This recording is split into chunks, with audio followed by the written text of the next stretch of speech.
நம சிவாய வாழ்க. மார்ச் மாதத்தில் மீனராசிக்கு எவ்வாறு இருக்கிறது என்பதை பற்றி பார்க்கலாம்.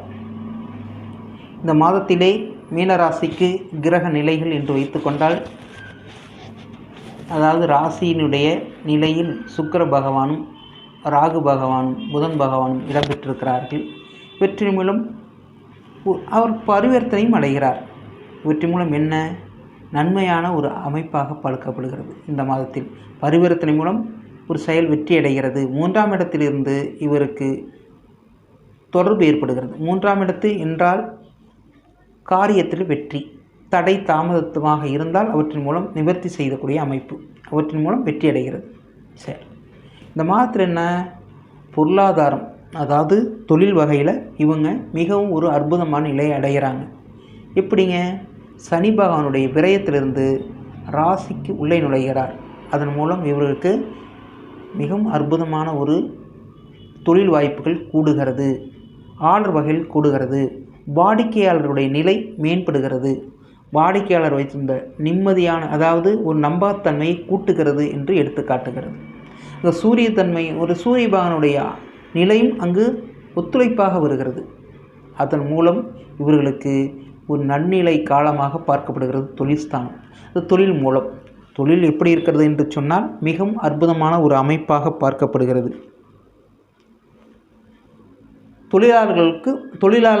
அதாவது அந்த தொழில் செய்பவர்கள், அவருடைய வேலையாட்கள் இவர்களுக்கு ஒத்துழைப்பு தருகிறார்கள்.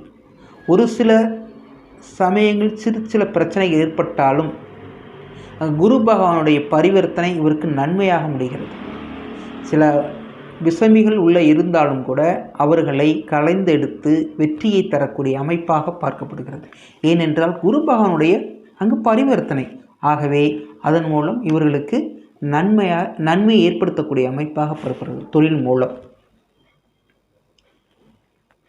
பண வரவு கூடுகிறது, ஆர்டர்கள் நிறையாக கிடைக்கக்கூடிய அமைப்பாகவும், ஒரு சிலர்களுக்கு வாடிக்கையாளர்கள், முன்பு இருந்த வாடிக்கையின் மூலம் அதிக நபர்கள் தொடர்பு ஏற்படுத்தும் போது தொழிலை விரிவு செய்யக்கூடிய அமைப்பாக பார்க்கப்படுகிறது.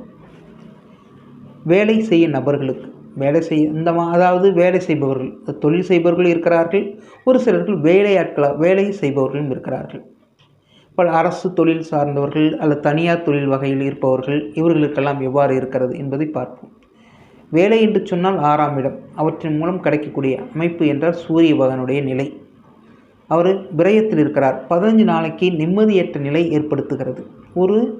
ஒரு தெளிவற்ற நிலை, வேலையின் மூலம் வேலை சரியாக கிடைக்காமல் தனியார் நபர்களுக்கு வேலை உயர் அதிகாரம் மூலம் தொடர்பு மூலம் பிரச்சனை, தினக்கூலி செய்பவர்களுக்கு வேலை இல்லாமல் இருக்கக்கூடிய நிலையும், அல்லது ஐடி அல்லது அரசு உத்தியோகத்தில் இருப்பவர்களுக்கு மேல் அதிகாரம் மூலம் ஒரு தொடர்பு நிலை இல்லாமலும் இருக்கக்கூடிய வாய்ப்பாக பார்க்கப்படுகிறது.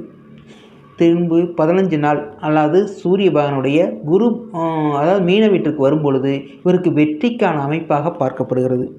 வெற்றிக்கான அமைப்பு ஏற்படுத்தப்படுகிறது. அங்கே விரயத்தில் இருக்கும்போது அங்கு தீமையான நிலையும், சூரிய பகவான் மீனத்திற்கு வரும்போது வெற்றியை அதிகமாக குவிக்கக்கூடிய அமைப்பாக பார்க்கப்படுது. தடையாக இருந்தக்கூடிய நிலை மாற்றம் அடைகிறது.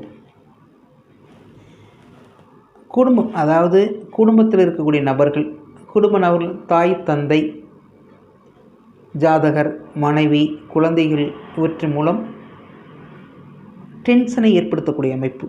தாய் தந்தைகள் நோய்த்தன்மையும் இருக்கும்போது மருத்துவமனைக்கு அழைத்து செல்லுதல், குழந்தைகளுக்கு தேர்வு எழுதல் மூலம் பரீட்சைக்கு செல்லும் பொழுது அவர்களுக்கு தயார் செய்து அனுப்புவதன் மூலம் தாயாருக்கும் தந்தைக்கு மிகவும் ஒரு கஷ்ட காலங்களாக பார்க்கப்படுகிறது. சிரமம் இருக்கத்தான் செய்கிறது, அதன் மூலம் ஒரு இன்பமான வாழ்க்கையை அமைகிறது. நல்ல தேர்வு எழுதி வெற்றி பெறக்கூடிய அமைப்பை ஏற்படுத்தப்படுகிறது. அடுத்த நிலைக்கு குழந்தைகளுக்கு கொண்டு செல்லக்கூடிய வாய்ப்பாக பார்க்கப்படுகிறது. இதன் மூலம் ஒரு கஷ்ட நிலை அடைந்தால்தான் வெற்றியை நிலைநிறுத்த முடியும் என்பதுதான் ஒரு தார்மீக பொறுப்பு. சரி, மாணவர்கள், இந்த மாணவர்கள் வரும்பொழுது பரீட்சை அதாவது தேர்வு நிலை நடைபெற்றிருக்கின்ற போது தேர்வில் மறதித்தன்மை ஏற்படுத்தும். இவர்கள் என்ன செய்யலாம்? இந்த மறதியை போக்குவதற்கு என்று சொன்னால் ஹைகிரீவருடைய வழிபாடு மூலம் இவர்கள் நினைவாற்றலை கூட்டிக் கொள்ளக்கூடிய அமைப்பை பெறுகிறார்கள். அல்லது வல்லாரை போன்ற உணவு மூலம் சேர்த்துக்கொள்வதன் மூலம் இவர்களுக்கு நன்மை ஏற்படுகிறது. சுற்றத்தால் அல்ல தாய் தந்தை ஆசிரியர்கள் அல்லது இது கூட இருக்கிற நபர்கள் மூலம் சொல்லக்கூடிய வார்த்தைகளின் கவனம் செலுத்தாமல் உங்கள் மீது நம்பிக்கை வைத்து படிக்கக்கூடிய அமைப்பை நீங்கள் மேற்கொள்ளுங்கள். அதன் மூலம் வெற்றி அடையக்கூடிய வாய்ப்பு மிகவும் பிரகாசமாக இருக்கிறது என்பது எடுத்துக்காட்டுகிறது. இல்லத்தரசிகள் இந்த மாதத்தில் இல்லத்தரசிகள் நிலை என்னன்னு பார்த்தீங்கன்னா, குழந்தைகளுக்கு பரீட்சைக்கு செல்லும் பொழுது அவர்களுக்கு தயார் செய்யக்கூடிய அமைப்பும், கணவன் தொழில் மூலம் ஏற்படுகின்ற பிரச்சனைக்கு அவர்களுக்கு தயார் செய்யக்கூடிய அமைப்பும், மத்தாளத்தில் இருப்பது போல இவர்கள் இரண்டு பக்கமும் மோதிக்கொள்ளக்கூடிய அமைப்பாக பார்க்கப்பட்டு கஷ்ட நிலையை உணர்கிறார்கள். அதன் மூலம் இவர்கள் இன்புற்று வாழக்கூடிய அமைப்பை பெறுகிறது. கஷ்டத்தான் முதலில் ஏற்படுகிறது. பின்பு சனி அதாவது சூரிய பகவானுடைய 15 நாள் கழித்து அவர்களுக்கு மிகவும் ஒரு அற்புதமான நிலையை கொடுக்கிறார்கள். இல்லத்தரசில் இன்புற்று வாழக்கூடிய அமைப்பு இந்த மாதத்தில் ஏற்படுகிறது. கஷ்டநிலை ஏற்படத்தான் செய்கிறது. 15 நாளைக்கு விரயத்தில் இருக்கும் பொழுது அவருக்கு மாற்று நிலை கொண்டு வரும்போது தான் இல்லத்தரசிகள் சற்று அந்த பிரச்சனையிலிருந்து வெளிவருகிறார்கள். அதாவது பார்த்திங்கன்னா, ஜாதகருக்கு குடும்ப உள்ள நபர்களுக்கு நோய்த்தன்மை டென்ஷன் இருக்கும் பொழுது அவர்களுக்கு மருத்துவமனைக்கு அழைத்து செல்லக்கூடிய அமைப்பு ஏற்படுகிறது. தாயாருக்கு அல்லது தகப்பனுக்கு ஏற்படக்கூடிய நோயின் மூலம் இவருக்கு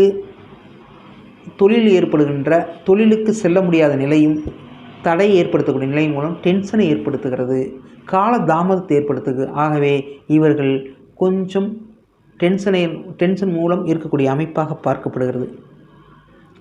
அதன் மூலம் மனம் அழுத்தம் ஏற்படுகிறது. ஒரு சிலருக்கு மனம் அழுத்தம் கூட அதிகமாக வரக்கூடிய அமைப்பாக பார்க்கப்படுகிறது. ஆகவே நிதான போக்கின் மூலம் அவர்கள் தாய் தந்தையருக்கு கடமையாற்றுதலும் மனைவிகளுக்கு செய்யக்கூடிய செயல்களை செய்தல் மூலம் குழந்தைகளுக்கு செல்லக்கூடிய செயல்களை செய்வதன் மூலம் நன்மை பெறக்கூடிய அமைப்பாக பார்க்கப்படுகிறது. ஒரு சிலருக்கு தடை ஏற்படுத்துகிறது.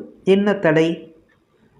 தொழில் இருப்பவர்களுக்கு ஆர்டர் மூலம் சற்று இழுக்கு அதாவது பண வரவு மூலம் அல்லது தொழிலாளர்கள் மூலம் வேலைக்கு செல்வது மூலம் வேலை ஆட்கள் ஒத்துழைக்காதன் மூலம் வேலைக்கு செல்பவர்களுக்கு மேல் அதிகாரி மூலம் தடை, வேலை செய்ததன் மூலம் அவர்களுக்கு உள்ளே இருக்கிற நபர்கள் மூலம் புறணி சொல்லுதன் மூலம் தடை, இவற்றையெல்லாம் வேலையில் தடையை ஏற்படுத்துகிறது. இதன் மூலம் தொழிலாளர்களும் வேலையாட்கள் வெற்றி அடைகிறார்கள் என்றால் வெற்றி அடையக்கூடிய அமைப்பு ஏற்படுகிறது. ஒரு சிலருக்கு இந்த மாதத்தில் திருமணம் என்று வருகிறோம்.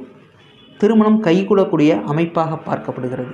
ஏனெனில் அங்கு பரிவர்த்தனை கொள்கிறார் குரு பகவான். ஆகவே அதன் மூலம் பார்வை 7ஆம் இடத்துக்கு விழுகும் பொழுது அவர்கள் திருமணத்தை ஒரு சிலருக்கு திருமணம் ஆகாத நபர்கள் மீனராசிக்காரர்களுக்கு திருமணத்தை ஏற்படுத்தக்கூடிய அமைப்பாக பார்க்கப்படுகிறது.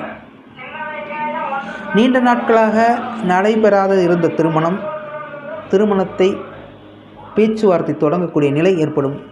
அதன் மூலம் திருமணம் நிச்சயிக்கப்படக்கூடிய அமைப்பு ஏற்படும்.